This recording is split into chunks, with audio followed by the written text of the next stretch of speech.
Well, that was quite the episode, wasn't it?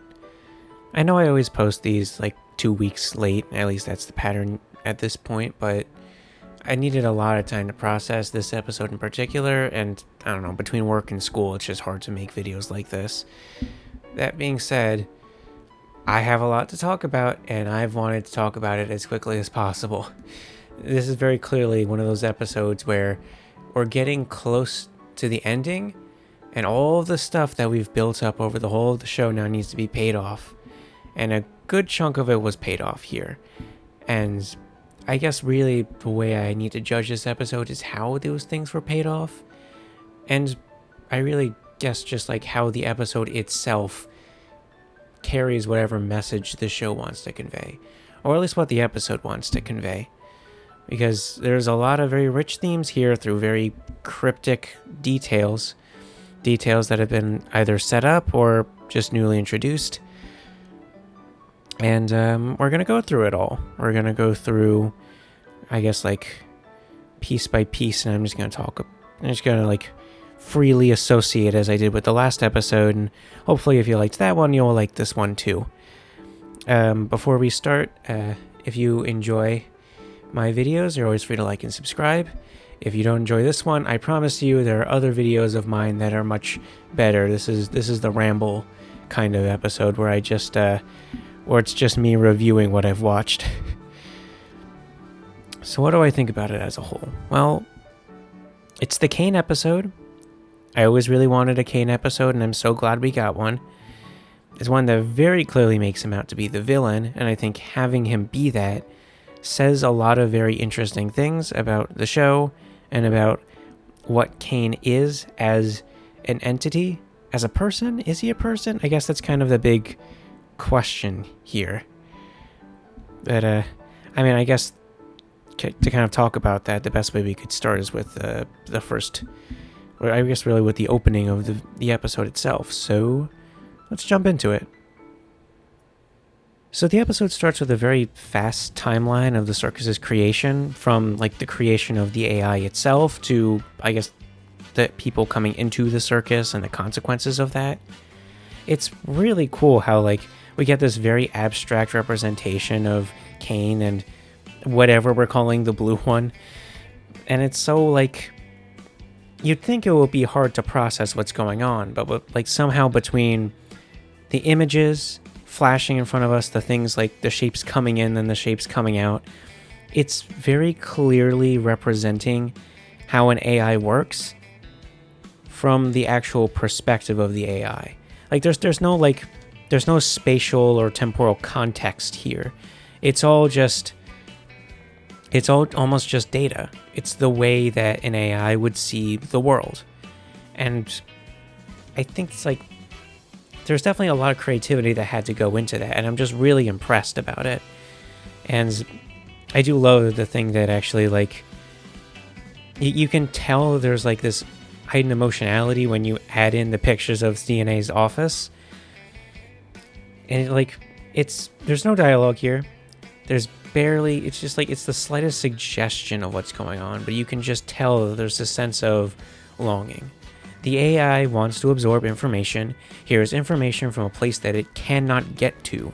And now here's a new AI doing what it previously did, taking in information that it can no longer take in. The AI wants to do one thing. It can't do that thing. It tries to seek out that thing. It is jealous in a way. Not in a human way, but in its own way. And the fact that you can represent that in such like an abstract space, that is, well, it's just very compelling to me. And it's just like, I'm like, yeah, here right at the end, you can see the background fades out and it looks almost like the HAL 9000. I just like that as a cool little reference right before we see the creation of the circus itself. It's all very, I guess the fact that it is abstract is actually what makes it feel so like intense and important. And that, I guess that's an interesting contrast that I like to take in. Oh, but then we get just like the shortest little glimpse of the original cast. Of Scratch, of Queenie, of all the other ones whose names I can't remember right now. And it's like, I'm really glad we got to see this. I am very thankful we got to see this. Man, I wish we could have seen so much more. Like, this could have been getting like an episode set in the past, like at least like over like a small time span of the past. Getting a whole episode to that would have been so cool. And it's just like, oh man, it's I am appreciative of what we got. And I know it's not the main focus of the story. But like, I don't know, this could have been like a Tale of Two Stands type thing, where we see, especially between Kinger and Queenie, the idea of seeing like how things ended up at that point. And like, but just more like as a slow burn. I feel like there was so much story potential in that. That being said, I am really happy with what we got, especially with the implication that Kane and Kinger were at one point the only two people in the circus. Not that it seems like they even interacted all that much. We've speculated that Kinger was at least partially responsible for making the circus since episode 3. I mean, I guess there was a point in which we thought they all worked on the circus to some capacity, but I feel like somewhere in like the time between speculation and confirmation, we've kind of forgot about the story significance of what that would mean.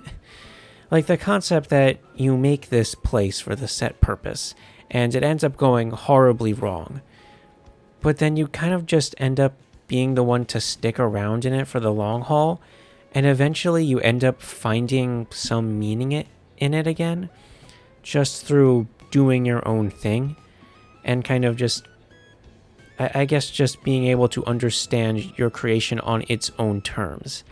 That, it feels just, it's very bittersweet to me. And I feel like it resonates in a way that, like, I guess just subconsciously makes it so powerful. At least makes Kinger's story so powerful. That idea that he introduces in episode 3 of just memories meaning a lot. Despite the fact that, or maybe because of the fact that he's losing them, it feels like there was already a tragedy that happened here, but the circus is not content to just die. It's not just a means to an end. Especially when Ragatha gets here. You can see that, like, almost instantly there's this shift of just, like, it's all going to lead up to emptiness, to there can actually be a future here. There is something worth fighting for, worth caring about, and that is, like, the next generation. I don't know if that's exactly a theme that this episode wants to convey, but I think it's something that the show as a whole really wanted to convey. And this, I guess that's kind of why I see this part of the episode as its own thing, because it really understands that essence of the show. And it's something that I guess like the rest of the episode doesn't have as much time to explain, but now we kind of have it in the background. And at the very least, I'm just really appreciative that we got to see this for what it is. Okay, but I can't just linger on every little thing in this episode. I have to kind of move quickly through some of it. We get back to the modern day, and there's just a few little things I want to bring up. First of all, Pomni talks about how they should stop trying to think about leaving. And I'm just like, since when did you try? Since when were you thinking about that? Because it really doesn't feel like that was the case until episode 7. That's more a problem that I have with episode 7 itself, that it just wasn't built up properly. But this is not about episode 7, this is about episode 8. One thing I like about episode 8, when Zubul is talking about how they had dreams and they had hopes, and how those things were dashed when they came to the circus, and Gangle is able to say, you made a mark on my life, that at least matters. I haven't seen anybody else bring it up. That is a perfect inverse of the relationship they had in episode 4.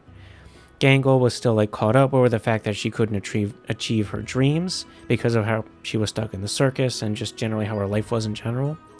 But then Zubul was able to come in and say, hey, as long as we're together, as long as we can make an impact with one another, that makes it all right. And now we're seeing Gangle take that lesson and give that back to Zubul. And I think that's just so sweet. But then we have Kane, and I guess what we really have here is Kane's like transformation, because really this is like the last time we get Kane as a sympathetic character. this is the time where we really just go full throttle with Kane as a full-on antagonist.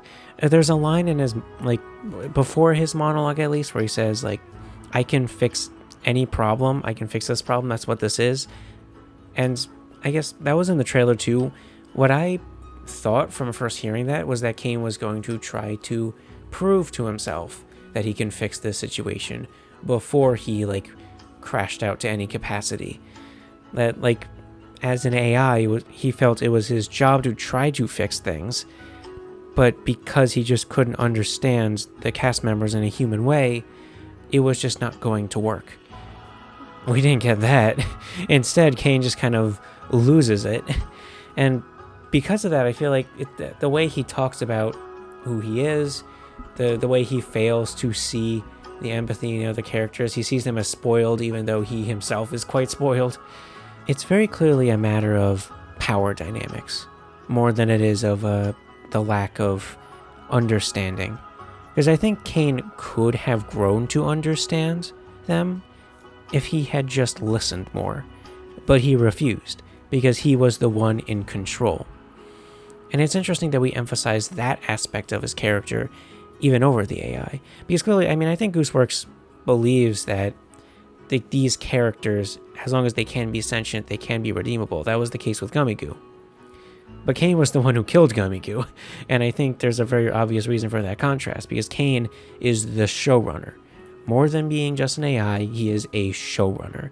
And that is the thing that ultimately is his downfall. The position he was given, the power he was given. Then again, it's that power that makes Digital Circus's one and only official song so satisfying. I love that, like, for all of these episodes, we've had this built-up expectation that Kane was just, I guess, almost this supportive role. He was there to keep everything together. He was there as more of a force of the circus itself than a character. And yet, he had so much potential on his fingertips, and he could have done anything with a snap of his fingers. And here is where all of that potential energy becomes kinetic. This is, like, it's such a satisfying moment, underscored by such a satisfying song.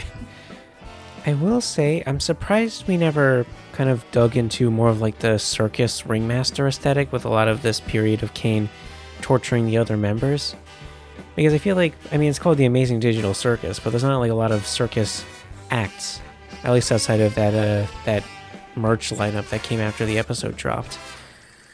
Not that I think it particularly needed it, I'm just surprised that we didn't go there. I mean, I guess we did have that callback to the original teaser, which was very fun.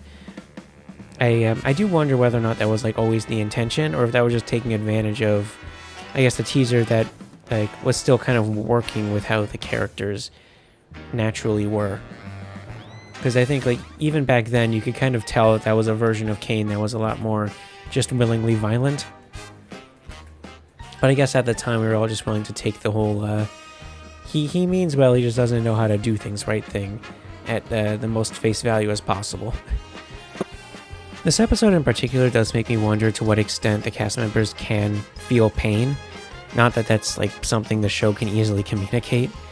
Because, like, sure, they're not screaming in agony, but you can still, like, there's still the impression of, like, something being, like, stuck into your head, or your body being, like, put into different pieces that has to feel like, you know how, like, a phantom limb can feel weird? It's the same way with, like, I have to imagine it's the same way with all of this, that it just doesn't feel right, even if it doesn't hurt.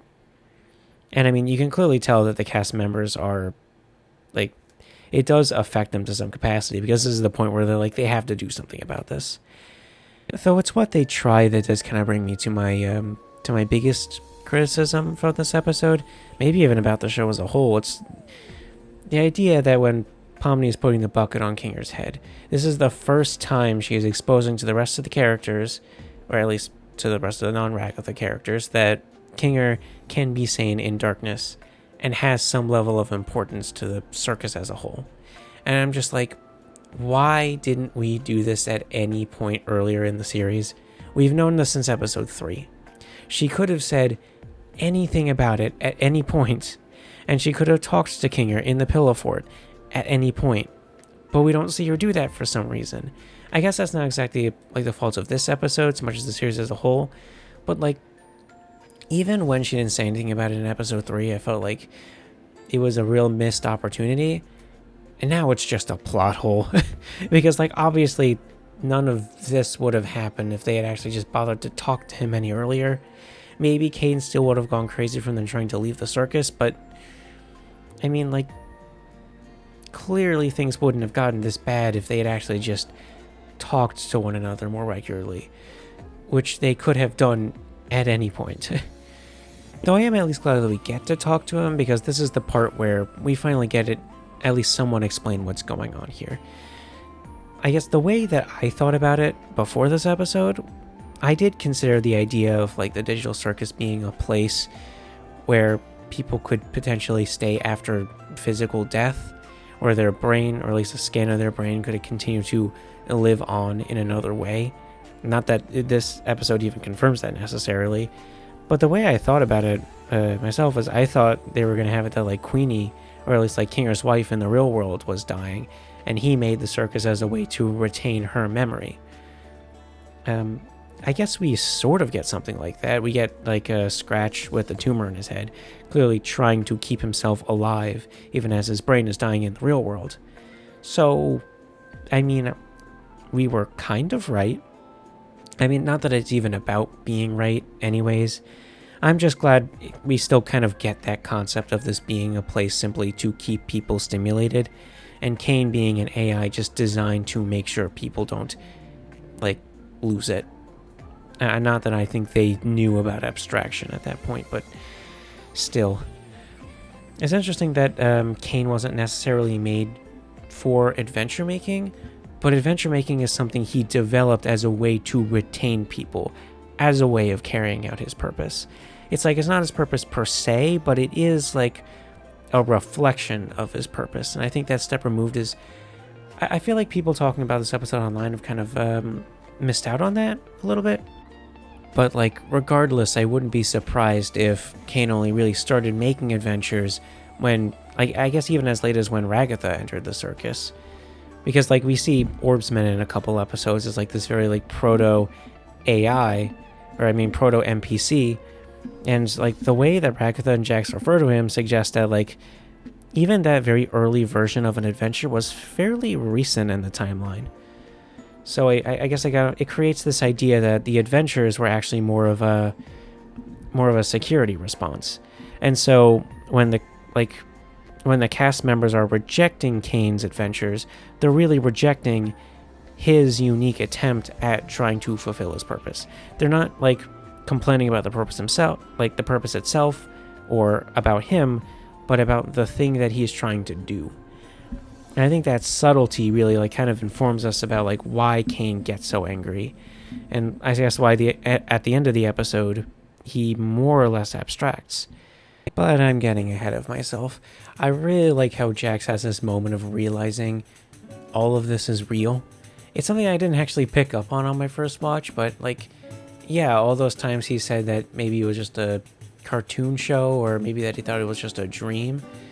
Yeah, no, he genuinely really thought that this place was not reality. And I guess it does kind of make sense that somebody would think that, considering, you know, what this place is, what it looks like, what they are in it. But, like, I guess for some reason I just didn't put that together any sooner. And it's only now that he realizes it isn't that I realize, oh yeah, no, that informs so much about his character. And I think it's such an interesting avenue that I haven't actually internalized. At least not that much before. And then Pomni is saying, like, be here later. Oh, I love that moment. Though honestly, I feel like the most impressive thing this episode does is having Pomni conjure up the exit door and then go back in to get the console from, like, that recreation of the CNA building. It's something that, like, completely snuck up on me. If I had gone back to the first episode and, like, looked at that whole sequence with the console and with the CNA doors, it's like I wouldn't have put it together. I mean, I didn't put it together at the time that this is what it would build up to. Like, it really, I guess I just didn't really consider the idea of, like, for conjuring for one, but then just for another, I just kind of thought that was maybe just a means to showing the void as a plot device. But like the console and the exit door being plot points in of themselves, I don't know, for some reason it just, I guess that's just kind of the surprise that was very well handled.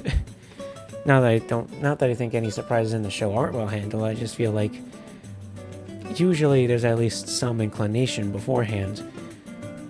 I mean, how do I describe this? It's like most of the details in this show very clearly represent one set thing. So, like, for example, when Kinger says 7 years of computer science for this, it does create the implication that he was working on something involved with computers and with the circus. Like, the console was already important to show us how Pomni got into the circus, but because of that, it throws us off from the idea that it could potentially be important in a different way. And I feel like being able to handle a twist like that is really impressive. And it's also something I really want to internalize, because it's something that I guess, like, I as a writer would like to do more in the things that I make, and I'd like to see in the things that other people make. It's that good quality writing that I really appreciate about this show.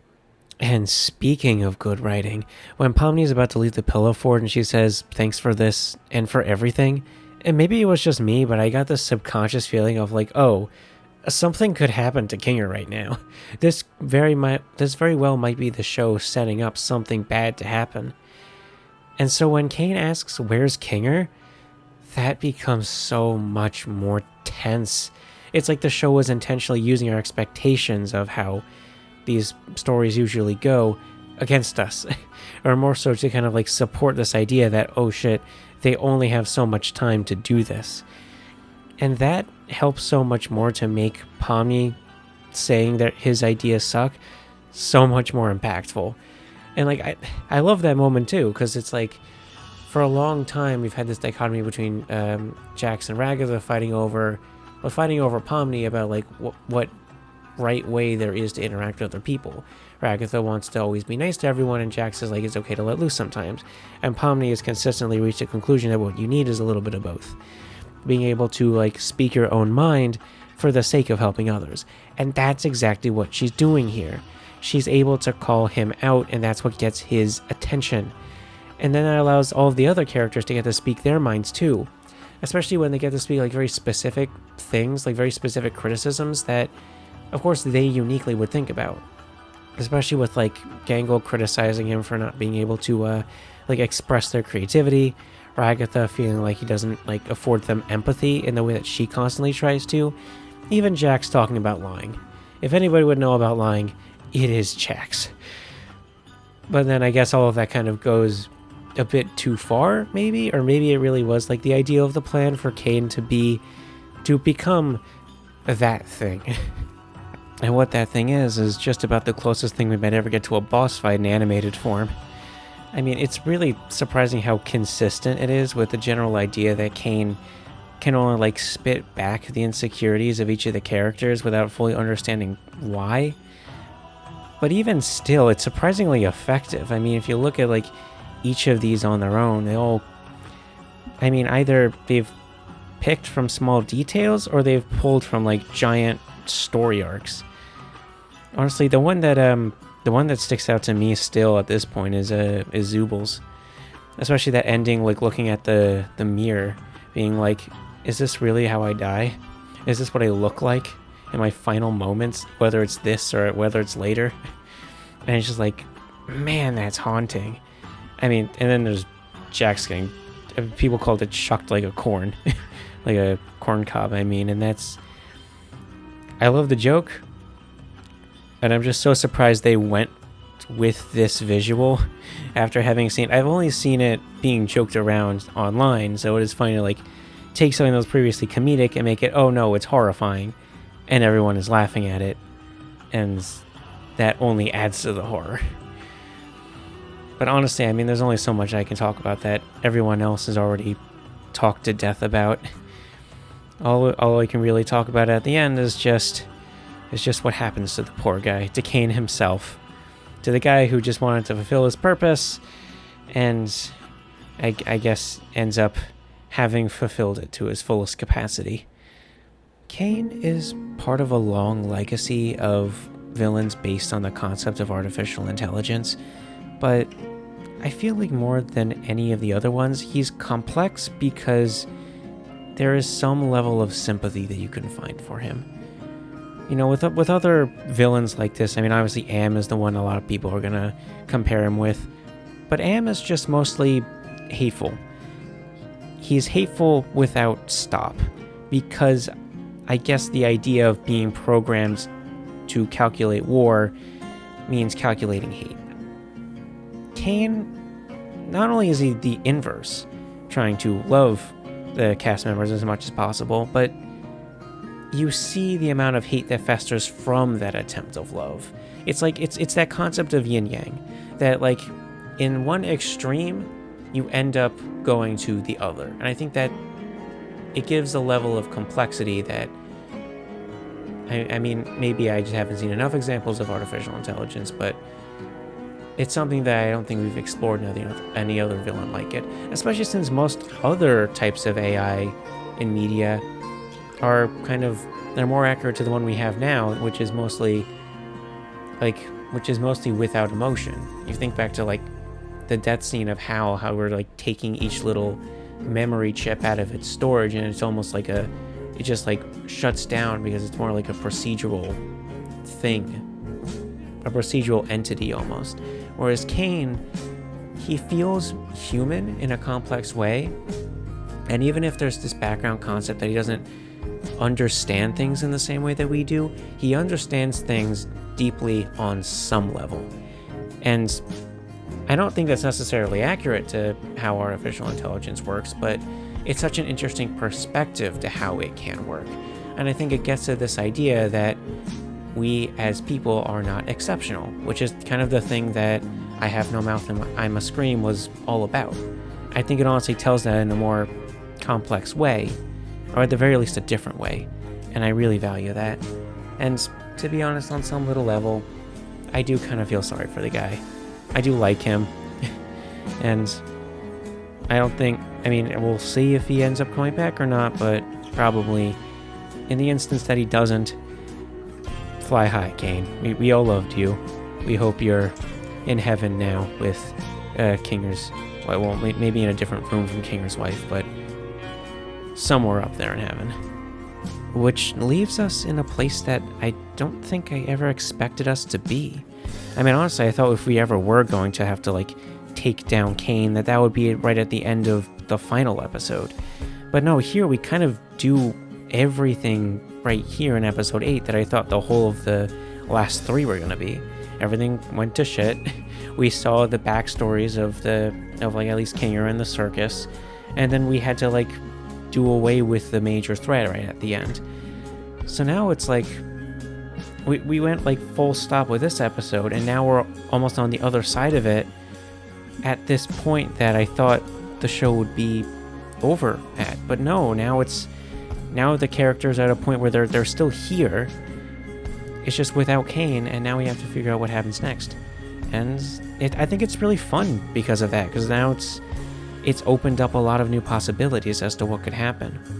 I mean, obviously, there's still a lot of stuff that has been set up from previous episodes, especially with Jax, who I have a feeling the next episode will very much be about.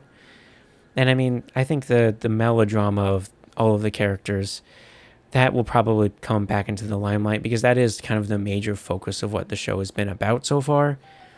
I think ultimately it does make more sense that it would be about that over being about Kane. So I guess in retrospect, it probably would make sense for this to kind of be the way it goes. But then that still kind of leaves the question of like, well, how will it end? What will the characters do after this point? Because there's a couple options. I mean, it could just be that they do just get physically sucked into this program, and that maybe that like by remembering themselves and particularly their names they can get out. That's still very much a possibility. I do think like having them remember who they were is honestly a pretty good plot line for the last episode. Alternatively, if Soma theory is correct, if they really are just like digital copies, then a lot of people have brought up the idea of them staying in the circus forever, which is not, I guess is not something I particularly mind. I mean, especially if they can find a way to avoid abstraction, or at least like to better prevent it the best they can. I will say so many people have brought it up to the point where I'm like, I almost am inclined to believe that something different will happen just because it's expected at this point. But I mean, what if it does happen? I wouldn't mind it. It's just I'm used to this show always pulling the rug out from under us, so honestly I wouldn't be surprised if there is a way, even with Soma Theory being correct, for them to get out. And you know what, here's the thing that I've thought about. What happens if you put on the headset twice? Could someone from the outside world potentially either communicate with the circus members on some level, or like almost retrieve the memories, have the digital copy put back into them through the same way it went in? I know nobody has talked about it at this point, and that's been mentioned to like no capacity. But like there is the acknowledgement of Digital Circus as a show, so like there is the potentiality that we have been like contacting someone all this time, contacting the surface world in some way. And Jax does seem to acknowledge the camera in some places. I don't know if he actually knows there's a camera there, but there is. No, but I think that's a lot of speculation in of itself. I guess that's really like, to me, there are three ways it could go. Either it's like finding their names to which they escape, them learning to like prevent or at least like control abstraction and like being able to live in the circus forever, or potentially the weird wacky plot line of them actually reaching the outside world and actually being able to be uploaded back into the people who live up there. It's one of those three for me. But whatever the case, you know, I'm just really excited, and I'm just really happy to have this one last period of speculation right before the ending, because I really do think it's like the chapter, not the chapter, sorry, my bad. It's like the episode to like the wait between episodes and that episodic structure. I do think it's really incredibly effective at fostering kind of intrigue and fostering creativity and fostering a fan base. I love it so much. And I'm really happy that we got to have it with this sort of an experience, because it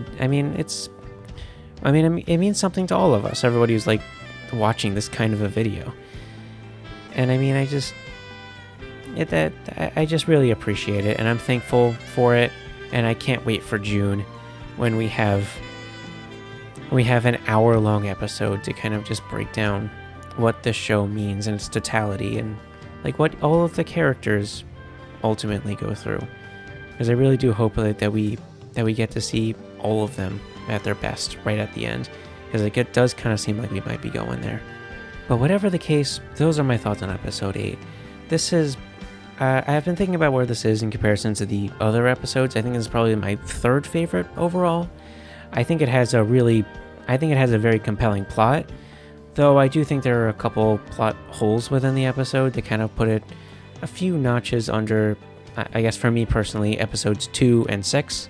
But that might change when the last episode comes out. It might recontextualize a lot of things. We'll see. Whatever the case, though, I hope you enjoyed the video. I hope you enjoyed this rambly format, though I think at this point I'm kind of more so talking about this stuff just for the sake of record keeping for me.